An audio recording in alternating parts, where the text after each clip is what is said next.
You've got to pay for health insurance. You've got to eat. You try to save a little bit for retirement. And you try to save for your children's college education. All right, let's talk about the elephant in the room. Your wallet. You work hard, you pay your bills, you try to save, but it feels like you're just treading water. Inflation is eating up your paycheck. Today we're breaking down how President Biden's inflation is making life more expensive. Stick around, this one's important.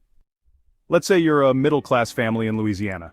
Mom makes $40,000 a year, dad makes $40,000, that's $80,000 total. You've got 2 kids, you pay the mortgage, car payments, health insurance, groceries, and try to save. But since Biden took office, inflation has driven prices up by 17.7%. What does that mean? It means you now need an extra $10,000 per year. Where's that money coming from? Some employers have tried to help by giving pay raises. That's great, right? Not so fast. What really matters is whether that raise outpaces inflation. And guess what? It hasn't. Real wages adjusted for inflation have gone down. Inflation eats up any small bump in pay. It's like running on a treadmill. No matter how fast you go, you're staying in the same spot. If you're getting value from this, hit that subscribe button so we can keep talking about the real issues that affect you. What does that mean? We cite that number a lot. And by the way, I know inflation is coming down, and that's a good thing, and I'm glad. I hope it stays down.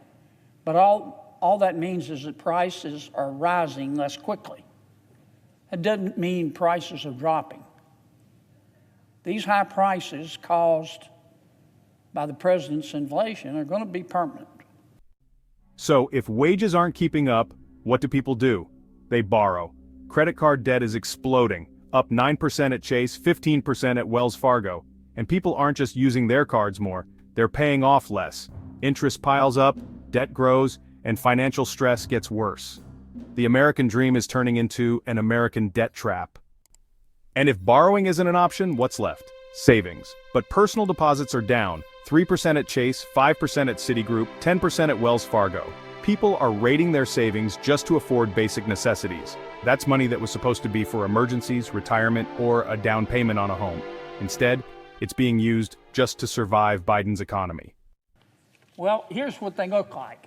Since President Biden has been president, this chart represents wages after inflation.